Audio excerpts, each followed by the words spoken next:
How to turn off Android without touching the screen. Hey guys, welcome back to the channel. In this quick tutorial, we're going to see how you can easily turn off your Android device without actually touching your screen.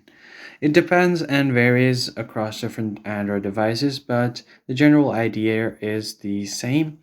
So what you usually do is if you want to turn off your Android device, you long press and hold on your power button. The power off menu appears on your screen, and then you have the option to power off. Obviously, you have to touch your screen to power off from here, and you obviously have to touch the power off button if you want to do it from somewhere else as well, like this notification panel.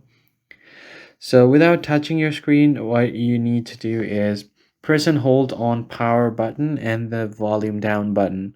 You need to keep and hold on to it for around 20 to 25 seconds, and once your phone restarts, it will land on the fast boot menu. There you can select the option from the power button and toggle between options from your volume. Those three buttons are your control, and you'll find the power off option right there on your fast boot menu. You can select power off and then easily turn off your phone without actually touching the screen. That's basically it, guys. If you found the tutorial helpful, hit the like button below, subscribe to the channel, and I'll see you guys in the next one. Thanks for watching.